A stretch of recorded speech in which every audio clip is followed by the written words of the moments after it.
Добрый день еще раз. Тема наша сегодня «Эртештук».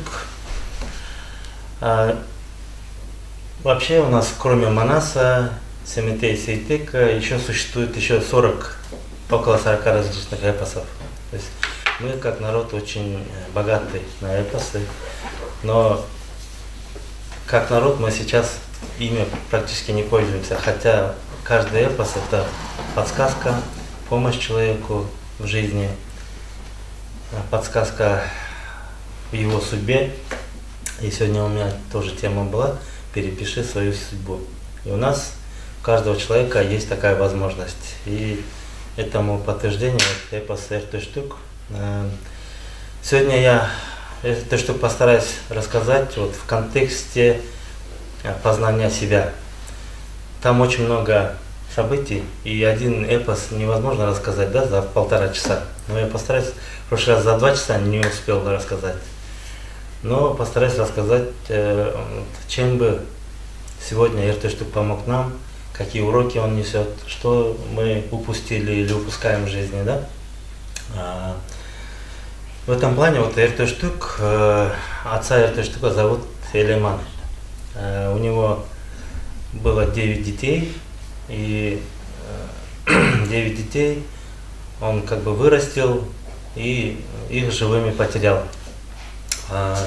Элеман с кыргызского, если его расшифровывать, то у нас есть Эль-Аман и Элеман. Элеман это народ жив или благополучен, да? А Элеман это человек, который любит все присваивать, который занимается любит присваивать материальные блага. И отец Эртештука как раз этим занимается. Он занимает пастбища, он растит много скота, и всех детей он отправляет пасти скот, и вместе с этим скотом его дети один за другим уходят пасти скот и пропадают. Он теряет всех этих 9 детей. В современных реалиях мы зачастую, гоняясь за деньгами, за материальными благами, теряем себя, теряем детей. То есть дети есть, сейчас они кто-то в Москве, кто-то в Европе, кто-то где-то там. То есть родитель какого-то воспитания им не дал, кроме как гоняться за скотом. То есть, если современный лад перенести, то зарабатывание денег, материальных благ это то же самое, что пасти скот. Но у нас, у кыргызов, говорится, скот может пасть в один день. Допустим, одна зима, кончилось сено, и все, всему твоему скоту пришел конец. То есть они могут погибнуть в один день. Либо его прийти могут угнать воры, да, и человек может потерять за один день все его блага. Точно так же мы сегодня интернет-мошенникам, таким мошенникам люди берут кредиты, отдают каким-то непонятным людям и остаются ни с чем. Поэтому наши предки то есть они всегда говорили и воспитывали так, чтобы материальный интерес, он не должен быть самым главным, да? И человек должен жить, воздерживаясь материального и духовного. Если человек живет духовным и материальным, то человек живет гармонично, человек получает счастье от своей жизни и так далее. Но Элеман этого всего своим детям не дал, и он живыми потерял всех этих 9 сыновей. Они ушли пасти скот и пропали. И никакой отдачи, и никакой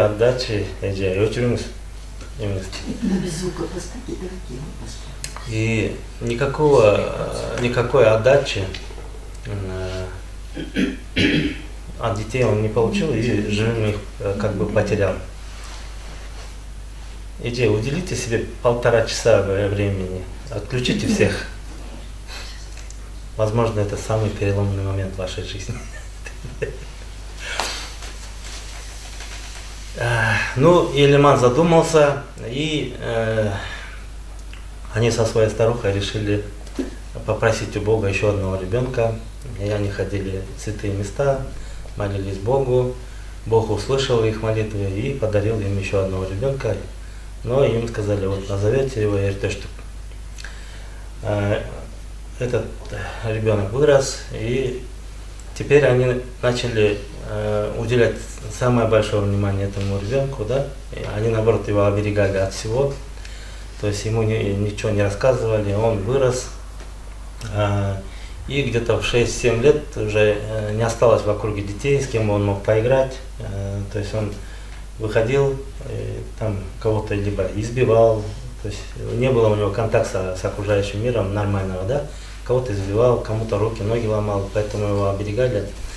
И в один из прекрасных дней произошел такой случай, что он опять побил ребенка соседского, и соседи ему высказали, что вот ты плохой человек, плохой сын, ты такой же, как все твои 9 братьев, которые никому пользу в жизни не приносят. И только тогда я эту штуку узнал, что у него есть братья.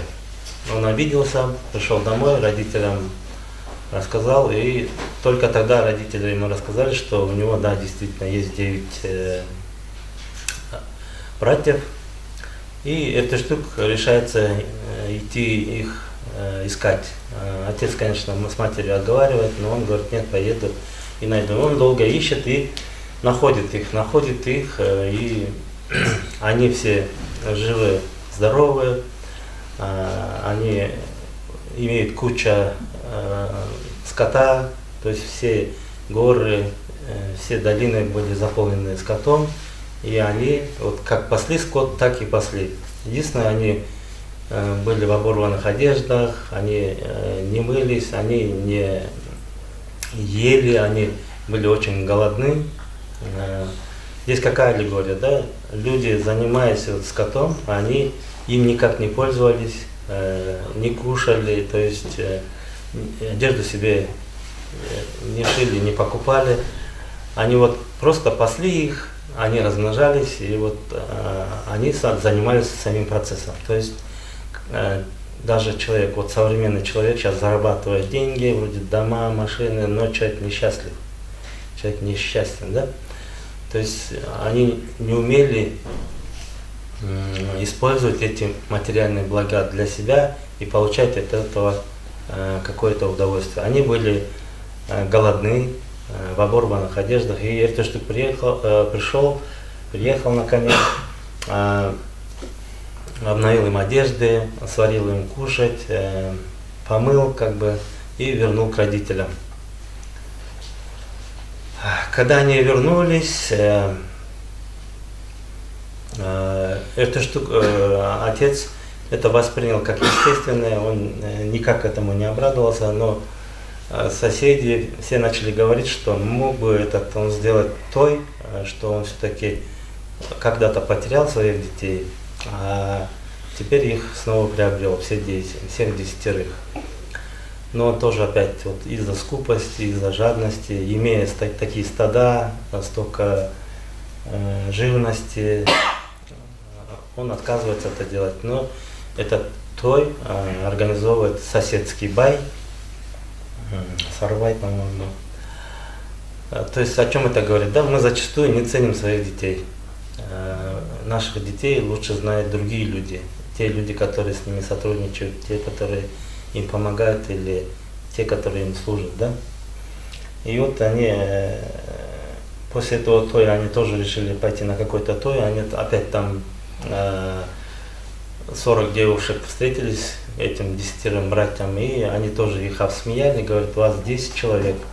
Самый старший из вас уже с белой бородой, а самый младший уже с черной бородой. И ни у одного из вас нету жены, нету семьи, нету какого-то, ну, своей семьи нету, все живете с родителями. И тут они уже не идут на то, и уже их настроения у них нету, они возвращаются, обижаются отцу, и они просят отца найти им жен, и чтобы он выполнил свою отцовскую обязанность, чтобы он их женил. Да? И отец вот отправляется на поиски, он долго ищет, я уже не буду рассказывать перипетии все, он долго ищет и находит такую же семью, у которой есть 10 дочерей, тоже все не замужем. Да? И вот сегодня наше поколение, вот современное поколение, женщины не хотят замуж, мужчины не хотят жениться из-за того, что в первую очередь ставят материальные условия, да, друг другу, оценивают друг друга через материальный мир. Взаимоотношения строят на основе материальных вещей.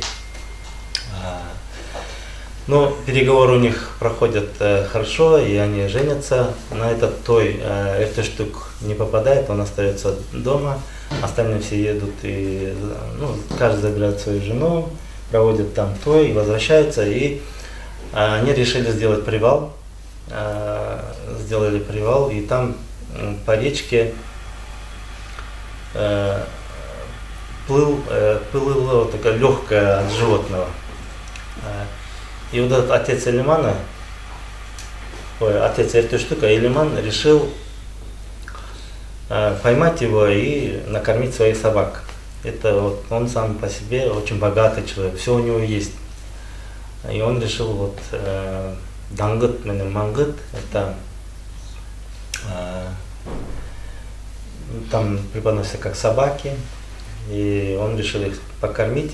И вот только когда хотел он упруком поймать это легкое превращается в семиглавого Джельмовуз, кемпир. Она наоборот схватывает Элимана и требует, она хочет забрать его жизнь. И тогда Элиман торгуется и говорит: забери мои стада, забери мои пастбища. Семиглавый Джельмовуз Гемпир говорит, что вот завтра ты умрешь, и так это все останется мне, оно и так мое. То есть это и так мое порождение, да? Здесь семиглавый Гемпир — это наши желания, наши иллюзии, да? Человеческие иллюзии, наша жадность, человеческая жадность. Вот из-за человеческой жадности, вот дангыт и мангыт — это тоже наши желания и наши удовлетворить свои желания, он позарился, и эти желания, наоборот, стали для него испытанием, да, требовали его жизни. В итоге он все предлагал, свою старую жену, предлагал все эти, и эти желания отказывались. Единственное, он, когда пообещал Эртештука жизнь, Эртештука, она согласилась. То есть, или она сама попросила: вот отдай мне жизнь Эртештука, и отец согласился отдать. И они договариваются, они говорят: вот у твоей невестки есть точила, попроси это точила, и это точила оставь у очага, и скажи, что я там забыл. И Эртештук вернется за ним, я его сама поймаю. Они на этом договариваются, отец едет домой, они там быстро собираются и уезжают, приходят туда. И там тоже еще события есть. Там есть персонаж Айсалкан. Она ангел-хранитель Эртештука, и она же его как бы небесная жена, да? Они до этого встречались, они 7 дней с ней жили и народили ребенка. Это аллегория тоже. То есть когда-то Эртештук, наверное, прикоснулся к этой невидимой части нашей жизни, да, духовной, хайбдино, но он его не воспринял тогда, и она решила, что у тебя, оказывается, впереди очень много испытаний, я буду тебе женой в другом мире. Они договорились, но она вот приходит и хотела напутствие дать уже настоящей жене, Кенджике Эртештука, но та отказалась с ней сотрудничать, и она опять прокляла их брак. Она об этом тоже Эртештуку не рассказывает, они возвращаются домой, Эртыштук с новой женой живет 7 дней. Потом отец вспоминает, что забыл вот точила и надо бы якобы съездить. И отец не говорит, что он продал его жизнь. Жена тоже не говорит, что Айсалкан их прокляла, что у нее были такие проблемы с ней, что она, она не восприняла, видимо, она сделала что-то неправильно, что она пожелала им плохое, да? Они об этом не говорят, но Кенжике знает, какая история приключится с этой штукой, и она говорит, вот возьми коня моего отца, Чалгуйрук, возьми, и дает свою одежду, то есть Эртыштук едет в женской одежде, в одежде жены, на лошади жены. Жена это у нас олицетворение материального мира, да, все наши, то есть они умом решили перехитрить свои иллюзии, да. Это дети ваши Жельмогус, Гемпира, они хотели обмануть. И она рассказывает, как только вы прибудете туда, ты хватай это точила и убегай на этом коне. Вообще, семья у нас юбилей, да, называется Хоргаза. Бюлё это шлифовальный камень. Точила это оно точит, да, заостряет, а юбилей это шлифует. То есть все наши мужья, жены, родители даны для нас, для того, чтобы нас вывести на определенный уровень жизни, да, то есть на определенный духовный уровень.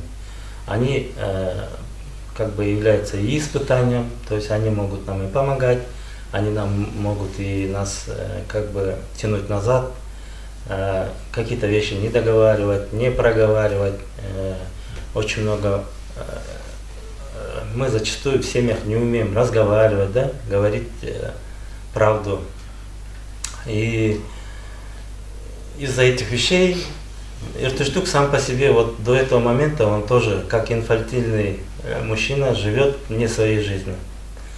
То родителям пытается угодить, то братьев ищет, то что сказал народ, или мне деды, кошна мне деды, и вот этим он живет, и все его действия и поступки были совершены из этих побуждений, да? Он никогда не говорил и не думал, что я бы хотел, как бы я хотел жить или что бы я хотел сделать.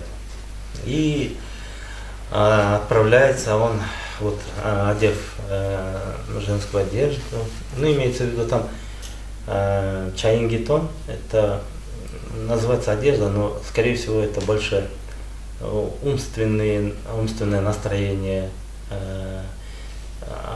Лошадь это тоже, да, материальный наш ум или наши материальные действия какие-то.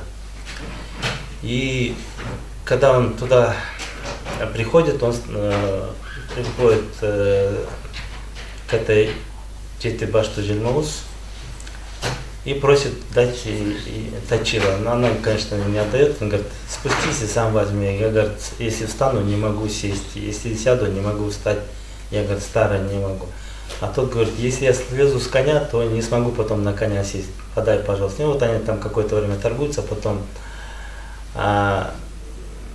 эта штука отвлекает эту старуху, хватает свой этот точила и убегает. Но куда бы эта штука не убежал, забрался он сам на самую высокую гору. Он где-то во что Жельмогус гоняется и за ним, да? У где-то во что Жельмогус транспортное средство это соку. Знаете, да? Соку. И сокбулек это камчи у нее. Вот это ступа и этот, как его называется. У нас есть большая такая ступа деревянная, а сверху вот сокбелек называется, по-крымски. Ну, практически, да. И я не знаю, это ее транспортное средство. И вот она с этим гоняется за этой штукой по всей вселенной. То есть поднимется он на гору, она на гору забирается. Эта штука в пустыню спрятался, там она находит, в лесной чаще находит, везде за ней гоняется, и вот у нее еще есть серп, этим серпом она вот все время как бы подкапывает под эту штуку, и они все сваливаются в подземный мир.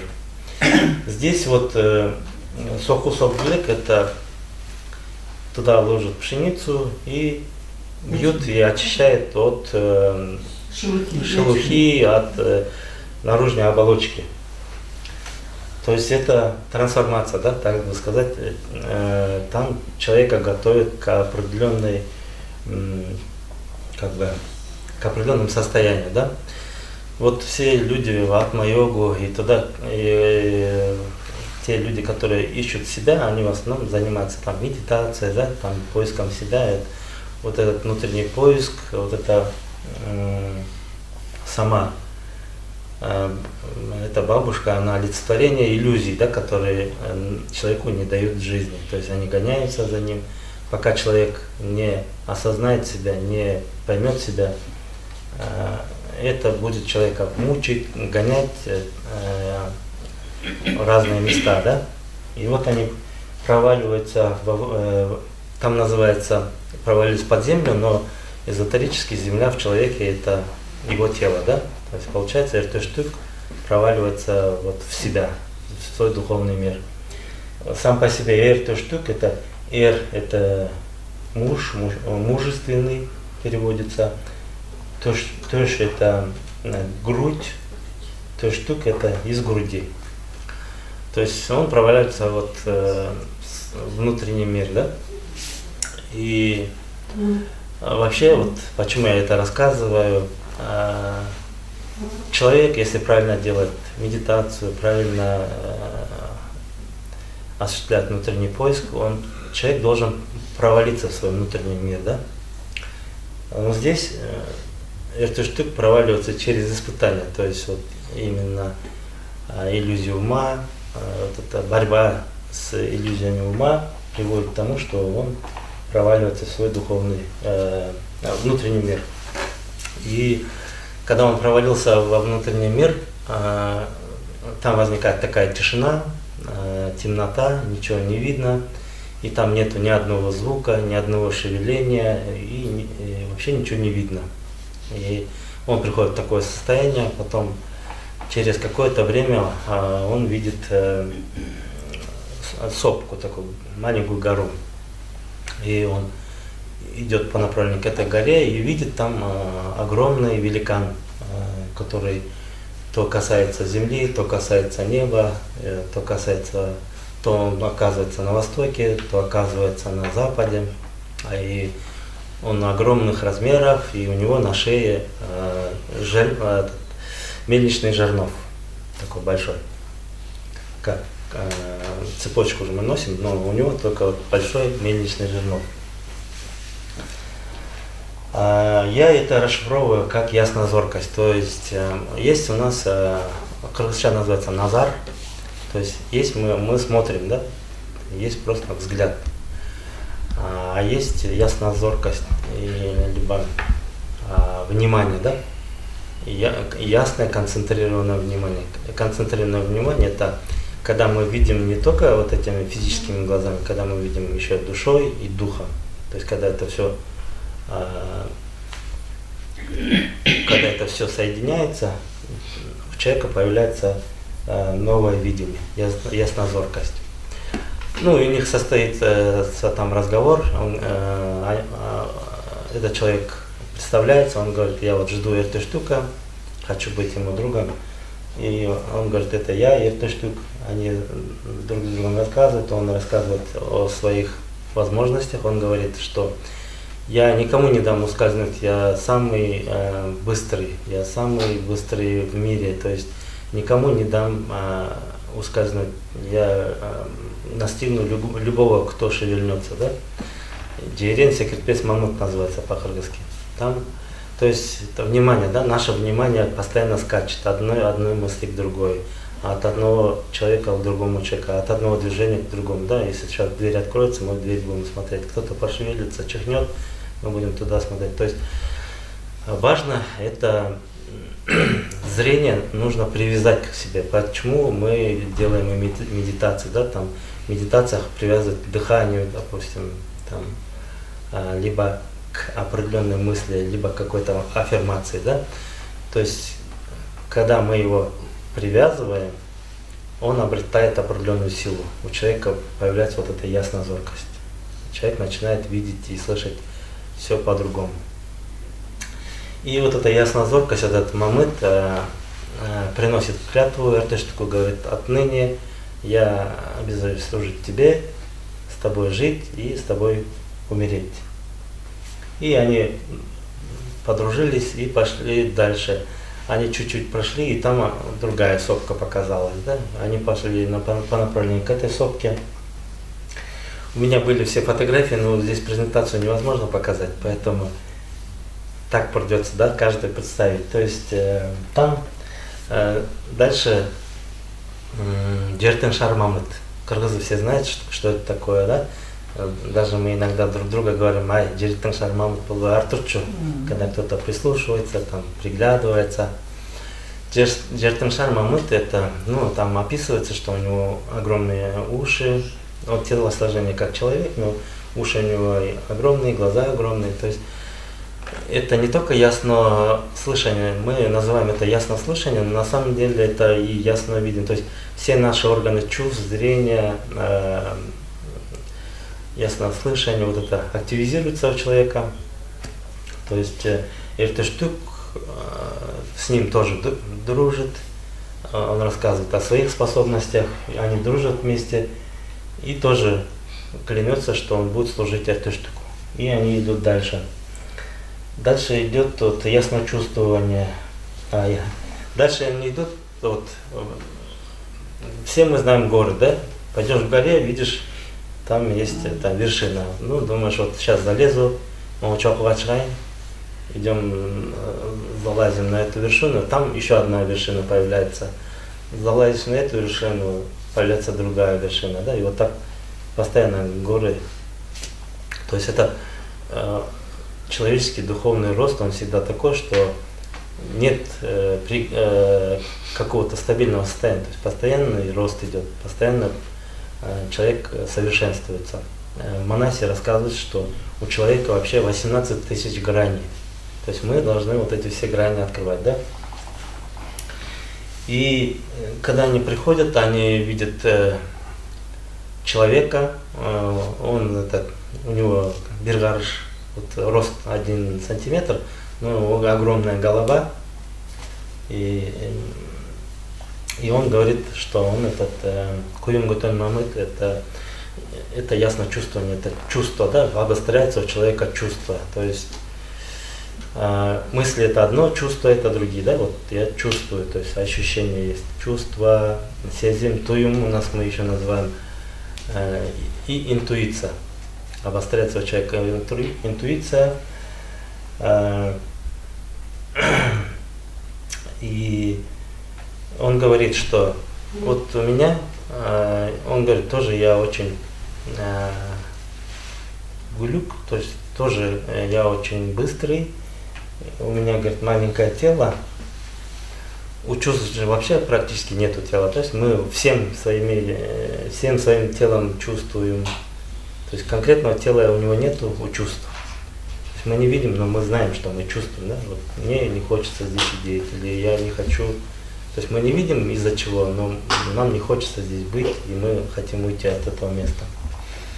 И он говорит, что у меня очень много мыслей. То есть это приходит как бы знание, да, как бы мысли, да, что вот я чувствую, я знаю, что я здесь не хочу быть.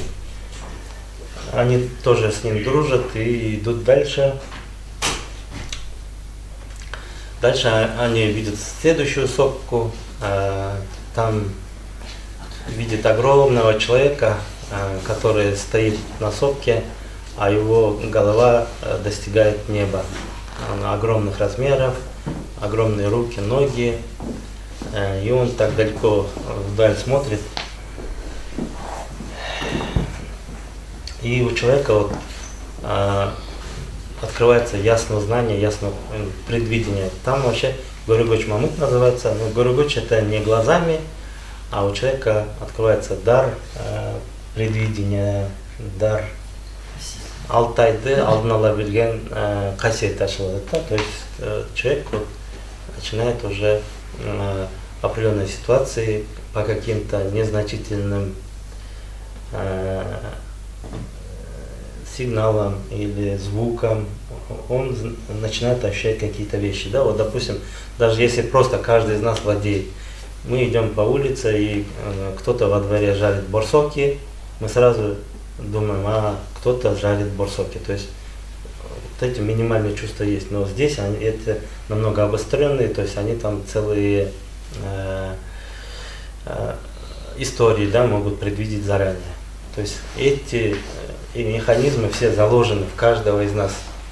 Это есть не только эта штука, но в каждом из нас есть. Нам нужно их как бы отыскать. И где их искать? В груди, у себя во внутреннем мире, да? Дальше идет, и они вот уже пятером идут дальше и слышат голос какой-то, который зовет на помощь. Они туда идут и встречают, там лежит раненый тигр, у него рана в лапе, там застряла заусенец, у него воспалилась рука, он не может бегать, этот тигр голодный. Если тигр, у него ранена нога, соответственно, он не может добыть себе еду, да? Он голодный, больной, чуть ли не умирает, и он просит эту штуку помочь ему, накормить его, залечить ему рану, и эта штука ему помогает, залечивает ему рану, кормит его. И тигр,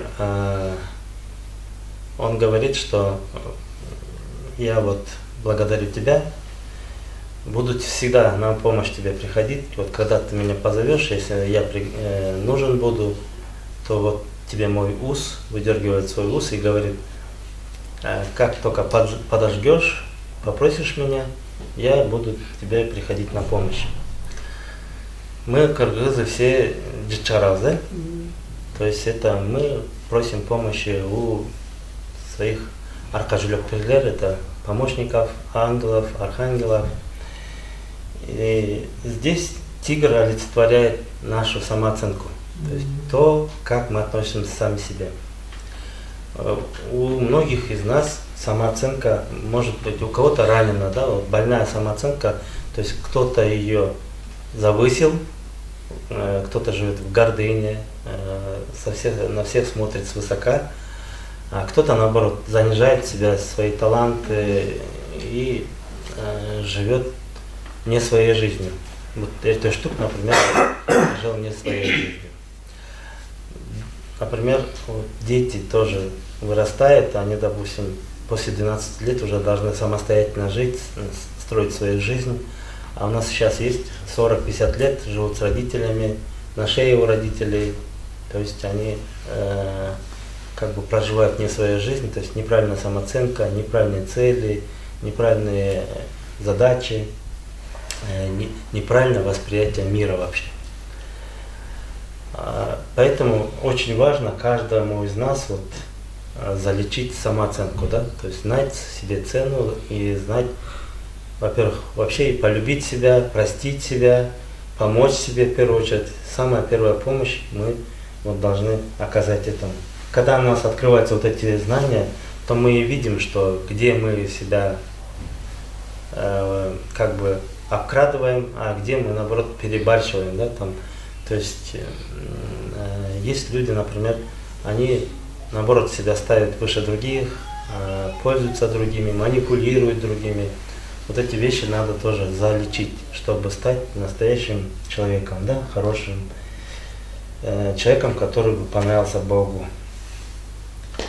И вот они договариваются, что тоже будут служить эту штуку. Дальше направляются они уже, тоже слышат голос зовущие на помощь, и они там обнаруживают такую яму, в этой яме лежит медведь. Медведь уже давно лежит, тоже весь такой облезший, голодный, чуть ли не умирает, и просит помощи у этой штуки, помощи. Эта штука помогает, его откармливает.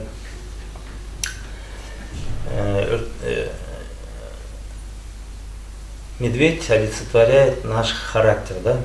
Вот бывает, что мы хотим людям понравиться, мы такие белые, пушистые, ходим нормально, общаемся, но если нам что-то не понравится, мы начинаем с ними ругаться, мы можем их порвать, убить, да? Человек может даже пойти на убийство. То есть вот медведь олицетворяет, он вроде в то же время он лентяй и в то же время трудяга, да? 7-8 месяцев ищет себе кушать, и силач такой, кушать ищет, а 4-5 месяцев спит. То есть лентяй пока не проголодается, не проснется, потом проголодался, пошел кушать. То есть вот эти крайности есть в нашем характере, да? И в то же время медведя можно сказать, что он вот этот чревоугодник, да? То есть он обжора, он 6-7 месяцев кушает и 4-5 месяцев спит. В то же время можно сказать, что он аскет, то есть не по желанию своему спит, но держит вот этот, какую-то дисциплину у него есть, он себя как бы очищает, да? Вот эти все возможности у нас есть, но мы должны поймать золотую середину, этот характер свой вылечить. То есть зачастую мы, да, Кыргыздар говорят, джинемети вечи, шайтан гарматпа, то есть у нас есть и плохие стороны нашего характера, да, и когда мы нас сами создали, есть которые от родителей переняли, есть которые от друзей и окружения приняли, да, и этим характером, когда нам надо, мы пользуемся, манипулируем, ругаемся, либо шантажируем людей и добиваемся своего. Но здесь нужно залечить свой характер и стать как бы настоящим человеком, хорошим. Дальше они идут и видят, там идет пожар, и навстречу к ним выходит муравей.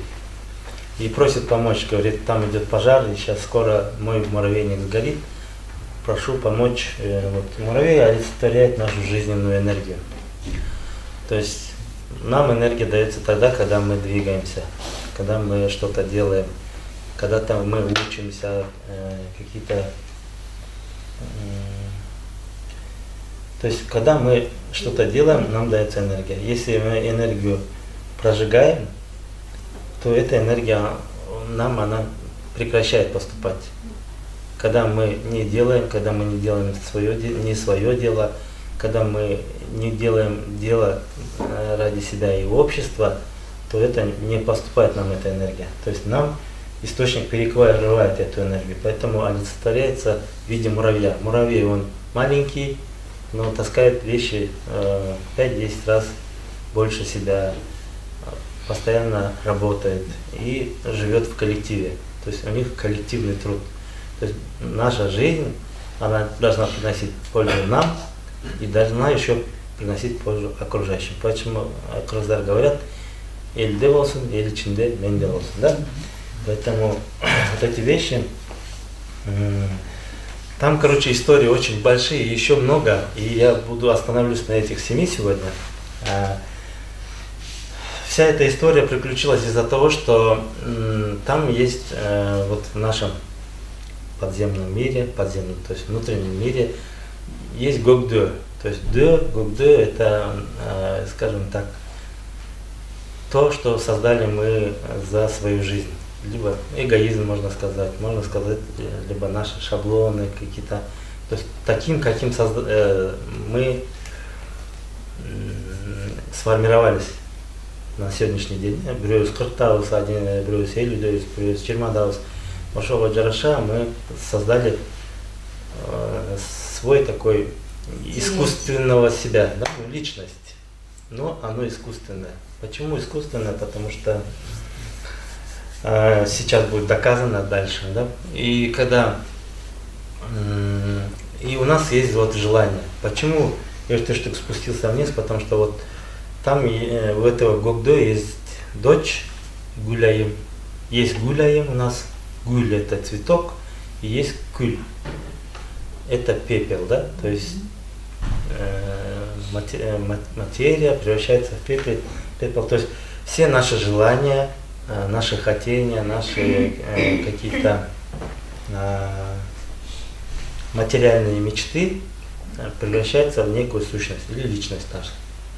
Вот эта личность, пожелание этой личности, то есть пожелание, желание этой личности привели к тому, что Эртештук пошел искать себя, да? Так получилось.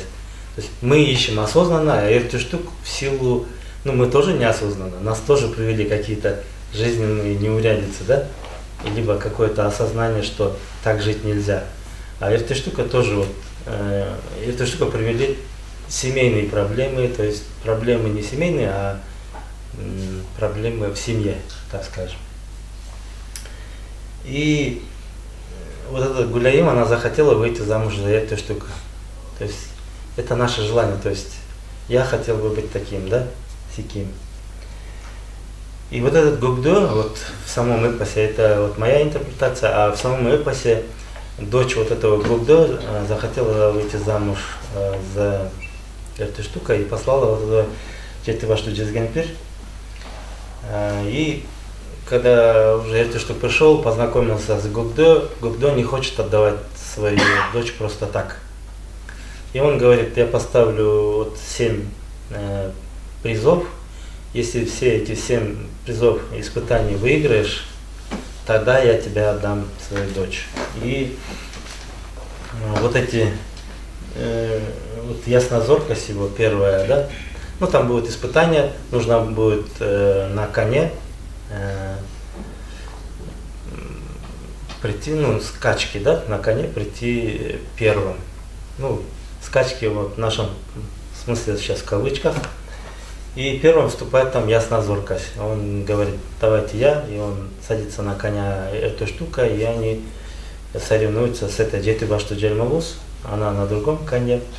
Но перед скачками Жетивашту Джельмалус подходит к этому мамыту и пылью дует ему в глаза, и этот мамыт засыпает. То есть, когда просыпаются наши иллюзии, наши вот эти помощники, яснозоркость, ясновидение, они засыпают. То есть нам надо очень внимательным быть к тому, чтобы нас иллюзии не уводили в сторону, да, или, то есть, и вот в том состязании на 2 дня яснозоркость засыпает. А Жетивашту Джезгенпир уже 2 дня уже оббегает, лошадь, по-моему, да, будет, и он за секунду уже догоняет эту. То есть мы можем эти иллюзии вот и яснозоркостью победить. То есть если мы не дадим ему заснуть, если мы научимся этим пользоваться и будем очень внимательны к своему внутреннему миру, то мы не дадим нас никому обойти или впасть в какие-то иллюзии. И яснозоркость побеждает. Там других этих то же самое происходит. Вот в этих 4 участвует Жетивашту Джезгенпир, и потом она вот пропадает, да, она побеждена. Потом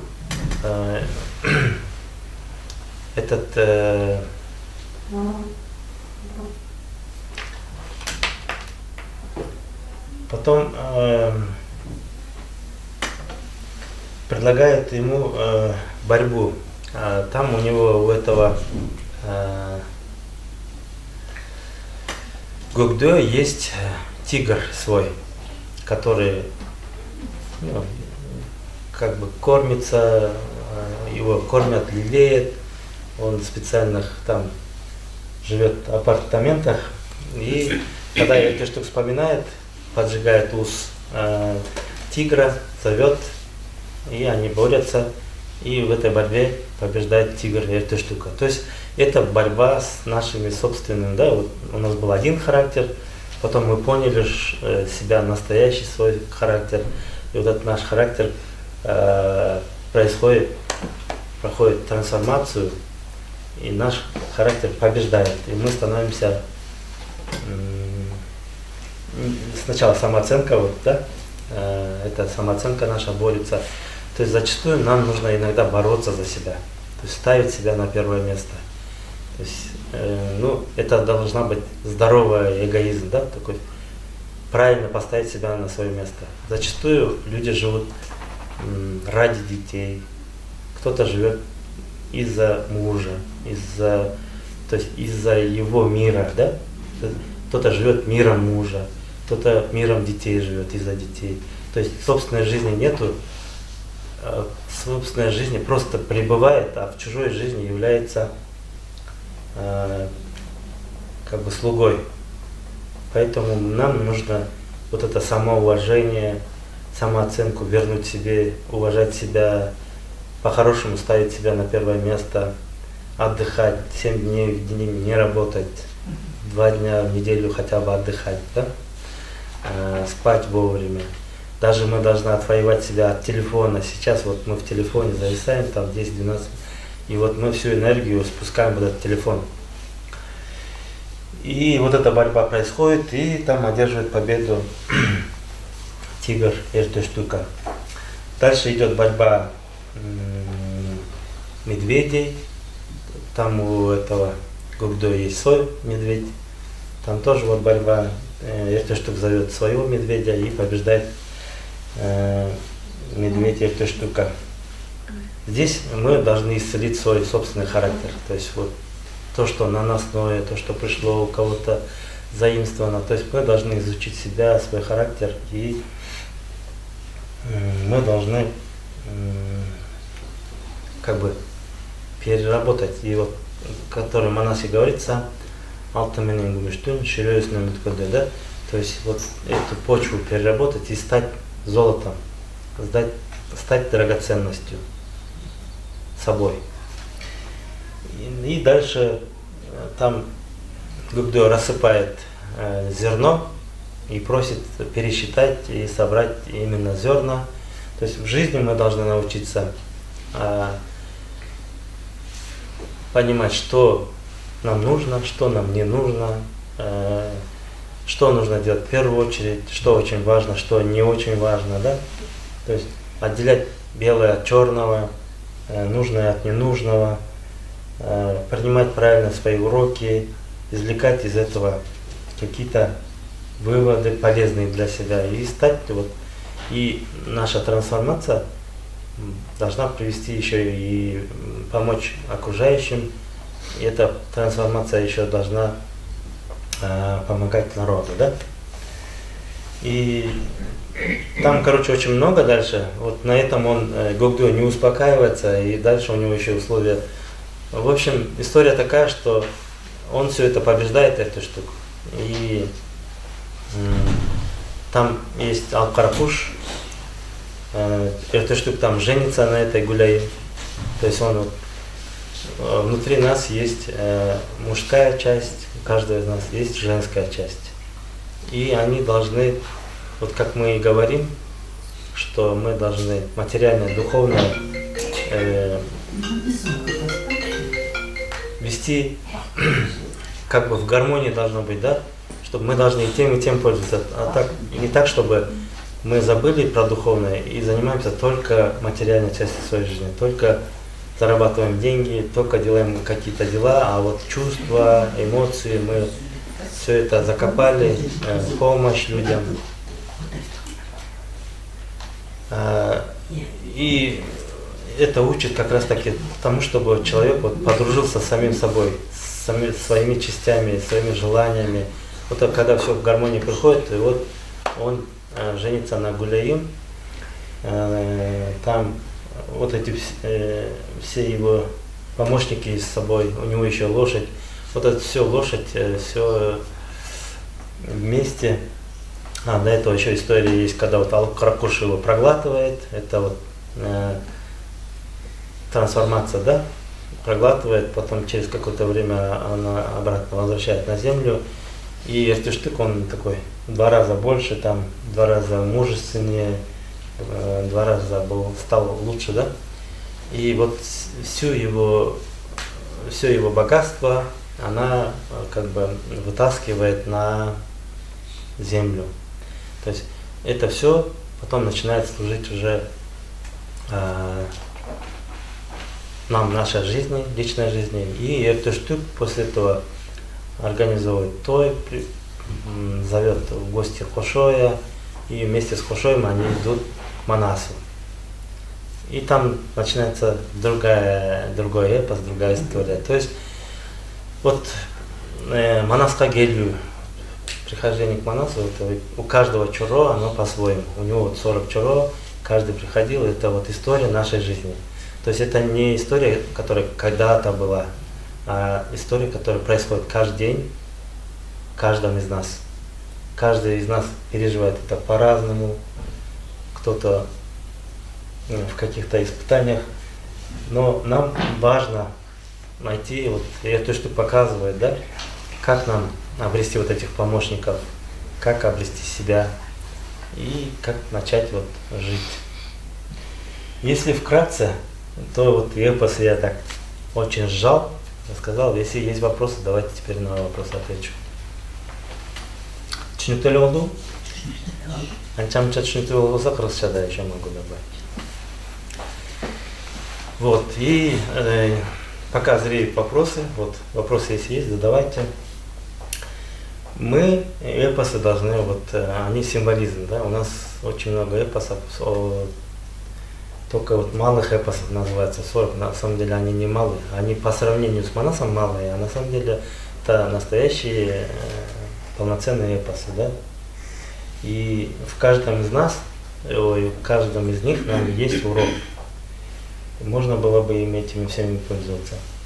И вот человек, который занимается йогой, который занимается медитацией, я думаю, что он должен пройти вот эти этапы. Он не просто должен, да, годами сидеть, медитировать или что-то делать. То есть мы тоже, кыргызы, да, делаем туну, это тоже медитация, созерцание у нас есть. У нас тоже есть пост.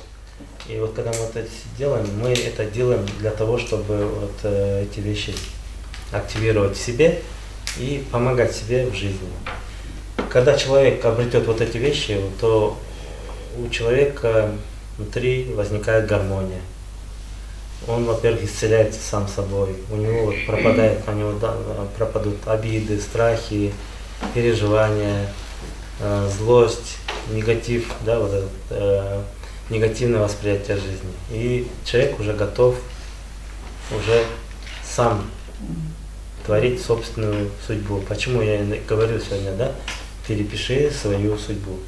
То есть если мы каждый день будем уделять хотя бы 15 минут в день себе, думать об этом, задавать об этом все вопросы. А вообще надо каждый раз ходить и задавать себе вопрос, о чем я сейчас думаю, а что я сейчас чувствую, какие у нас мысли. Да? Мы зачастую сейчас смотрим, что сказал сосед, что сказал президент, что сказал мой друг, что сказал миллионер, что сказал учитель. Да? Вот мы должны их слушать, но должны прислушиваться, как мы к этому реагируем. Тогда вот здесь начнут действовать подсказки, и вот у человека случается магия. То есть начинается сихр, и что пошлет адамдар.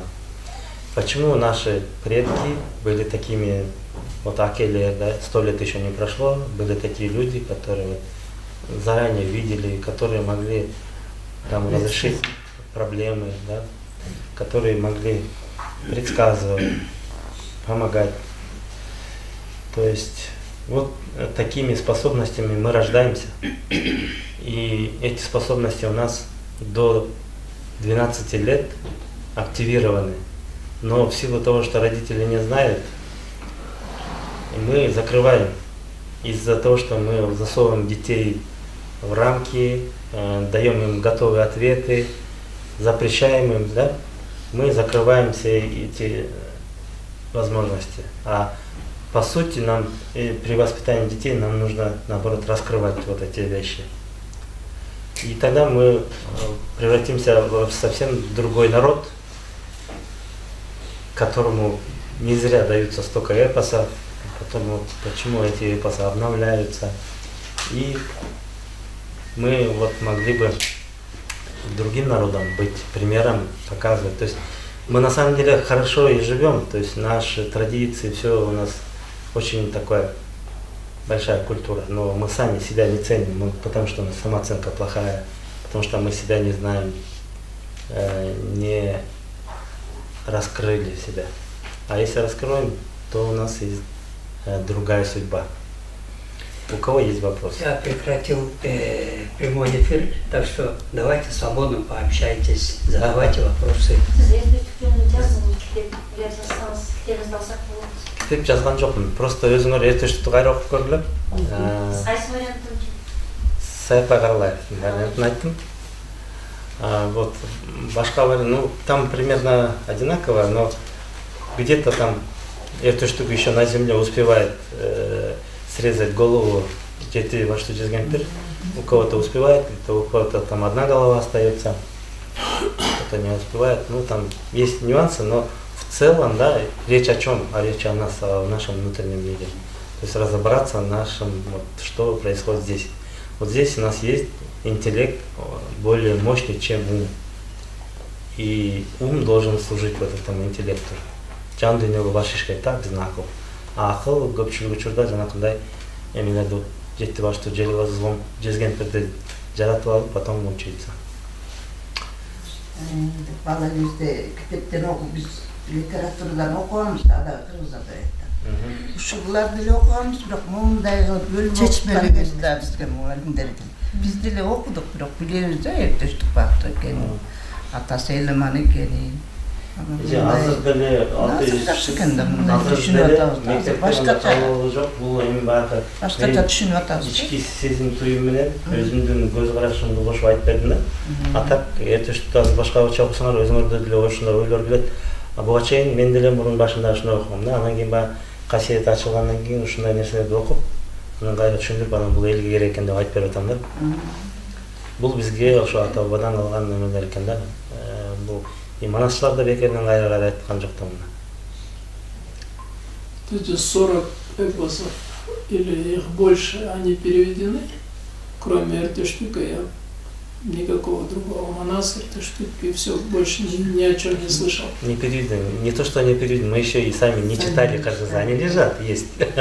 А где лежат, где источники? В библиотеках. Одного Манаса есть 80 вариантов. Да, 80 сказаний. 80 сказаний вариантов, да. А кроме Манаса, Семете и Сейтека еще есть около 40 малых эпосов называется. Но они малые по сравнению с Манасом, а так они нормальные, как Илиада, примерно. Ну, вот этот штук, он такой нормальная книжка. И здесь просто мы, я же говорю, мы элеманы увлеклись деньгами и свои эпосы забыли. Сейчас никто их не изучает, но сейчас приходит время, что вот это все поднимается. Вопросы? Все так понятно рассказала, что ни у кого вопросов нет. А в какую библиотеку можно пойти и найти эти источники? Это что? Нет, не это, что другие источники какие-то. Где можно найти? В каких? Центральная библиотека. Центральная библиотека, наверное, есть. Я не знаю сам. У меня лично эту штуку есть, я купил. Я бы хотел еще Ходжуджаш почитать. Там это, да, Толуба Эсенче, там еще очень много. Ходжуджаш это тоже современник Манаса, что ли? Нет. Это эпос отдельный. Это позднее, да? Время. Там же вот в эпосах нету времени, когда это сказано. Но в Манасе Ходжуджаш тоже есть. Только он это отрицательный герой. Там. Он наоборот всех сподвижников Манаса. То есть о чем говорит, да? Там Ходжуджаш преподносится, что это, ну сейчас у нас же очень много еще Ну, есть учителя, а есть еще уже учителя, то есть, которые совсем не поняли. Джаш Коджо это Коджо Джаш там вот, убивает помощников Манаса. То есть, если мы хорошо, правильно не изучили, не поняли суть учения, да, и зачастую, не зная, люди могут и обманывать других людей, то есть преподнося свои знания. Поэтому, когда и меня тоже слушайте через сердце. То есть мы все должны, по идее, умом послушали, но спросить должны сердцем, я верю этому или не верю. То есть мы должны разбудить вот ясно чувствование, ясно знание. То есть, вот эти знания у нас уже заложены. То есть библиотека здесь существует. Вот эти все 40 эпосов, Манас, все уже у нас есть. Когда мы слушаем интерпретацию, то нам приходит ощущение, что да, я этому верю, или тану, да, тану, да, я это знал, или я это не верю. А есть билим, илим, это билим, да, я этого не знал, но я для информации я читаю, учусь. Илим это я конкретно одну информацию ищу в разных источниках. Есть тану, еще что есть у нас тут. Тану это когда вот приходит уже отзыв, то есть я это знаю, то есть как бы озарение, да? То есть... А вот Кыргыз это тоже входит в эпосы, да? Да. Кыргыз, вот в этой штуке Кыргыз есть, в Манасе есть Кыргыз. Там, если, может, вы если имеете в виду отдельно Кыргыз, наверное, я не знаю, Уламыш, может, есть. Там есть Уламыш, это не эпос, это легенда. Там про Кыргыз тоже есть. Но эпос Кыргыз я не знаю. Но кыргызы есть в самих эпосах. То есть это именно 40 эпосов, не сказок, а именно эпосы, да? Именно эпосов, около 40, я точно не знаю, около 40 у нас есть различных эпосов. Не сказки, да? Не форма сказок. Нет, не сказка, а именно эпосы. Именно это сказывали сказители. Это вот Сайпагарла, там другие его варианты. Толок Молдова там здесь рассказывал. Если все понятно. Ошол суроого кечиресиз. Мен бир жооп бергим келет да, түшүнүмдү айтайын сиздерге деле кызык болсо керек. Мына кыргыз эли деген байыркы эл деп атпайбызбы? Уже тарых тактап атат, илим, билим, короче, источники, архивдин жанагы казма көп эле илимдер бар да, ошолор аныктап чыкканына караганда где-то жок эле дегенде 8000 жыл болуп атпайбы? А так 15000. Больше, даже миллионы деп айтсак болот да. То есть адам заты, могу аламда жашаган адам затынын тарыхы уже миллионами насчитывается. Бирок через какой-то период адам заты бир какой-то катастрофически совсем жоголуп кетет, же күйөт, же тоңот. Ана кайра через несколько миллионов лет, может быть, эта земля возрождается, опять человекоподобный, жана маймыл, короче, бүт жандыктардын баары кайрадан жаралып, кайрадан жашоолонат деген гипотеза жок эмес да, бар. Ошон үчүн Манас эпосу бул кыргыз эли жараткандын бир жараткан Кудай бар деп биз билебиз. А бирок Кудайды да талашып бөлүшүп алып атат. Бирөөсү Бог дейт, бирөөсү тиги дейт, бирөөсү бул дейт. Анан пайгамбар деп да азыр талашкандары көп да. Бирок биз кыргыздар жалгыз биз айта алабыз, айтып жүрөбүз. По крайней мере, мына мен уже ишенип калдым да. Бир эле жараткан Кудай бар, бүт ааламды тескеген, көзөмөлдөгөн. Анан адамзаттын кичине бузулуп баратканда эске келтирип, бираз стучат салган, кичине акылыңа кел дегенче. Ошон үчүн бул эпос Манас ошол түз байланыштагы кыргыз элинин, касиеттүү кыргыз элинин бирден бир алган вазипасы деп койсок болобу. То есть Кудай аркылуу кээ бир жанагы 3 жаш жаңы эле мындай сүйлөп баштаган балдардын манасы эмчүн айтып калып атат. Башка улуттарда жок го. Значит, Манасты кыргыздар гана айтат, кыргыздар гана ушу жаратканга түп-түз баш ийип ошолордун айтканы менен через жана аян, түш, анан просто жана перилерибиз деп атпайбы, ошолор аркылуу касиети бар ырламыраак кармап, ылдамыраак түшүнөт экен. А практически ар бир кыргызда касиетибиз бар экен. Просто биз аны кармай албайбыз, маани бербейбиз, жүрө беребиз да. Ошон үчүн жана Манас айткандар дагы ошолор касиеттүү адамдар. Бүт эле поголовно. бирок интерпретациясы бар да. Бирөөсү нукура ушундай даканса жакшынакай кылып айта алат, бирөөсү болсо кошот, алат. Жана молдолор сыяктуу да. Жакшы нерсени бузгандар да бар, кичине бир вирустарды кошуп жибергендер бар, той салып, ошо электоратты өзүнүн айланасындагыларды өзүнүн аркасынан ээрчитип алдайм дегендердин катарына бир мындай азыр талтаймат деген бир сөз бар. Талтай тияка да кошулуп кетет, анан жакпай баратса бияка да кошулуп кетет деген сөз да.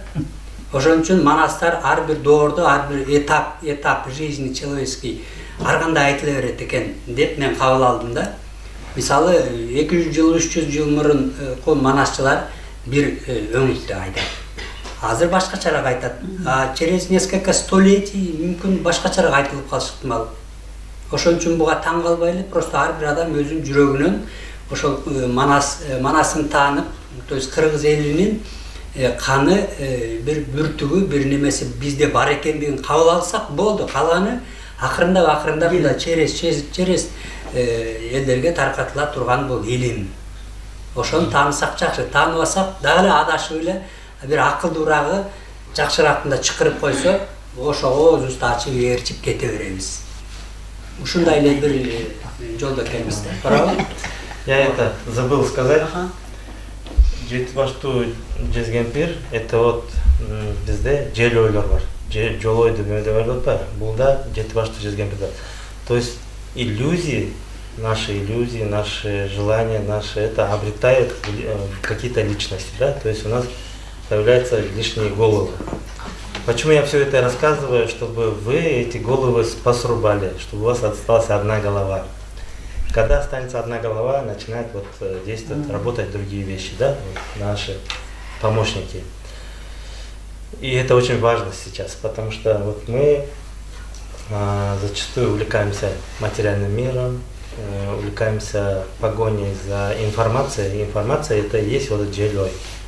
То есть очень много вещей, которые нам не нужны, но съедают нашу энергию жизни. Потом мы очнулись, я только, ой, уже мне 50 лет, а я ничего не сделал, у меня ничего нет, да?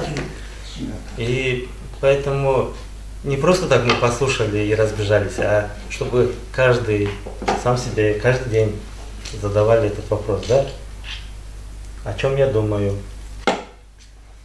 а что я чувствую, да? То есть надо разбудить вот это. Потому что вот это Жетибаштуу Желмоуз, как только начинает наши мысли действовать, вот это все засыпает.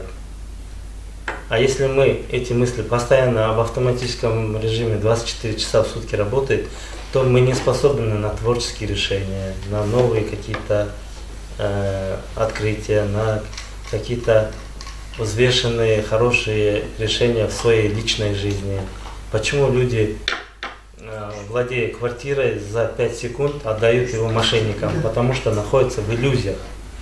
А если бы они находились в гармонии с собой, у них все это работало, они бы мошенников близко к себе бы не подпускали, они бы просто вас бы не видели. Вот в чем, да, помощь сегодняшнему человеку. То есть вот это все работает. В это я все сам верю. Поэтому хочу, чтобы вы этим пользовались. Барыңарға чоң рахмат, давайте в конце сфотографируемся.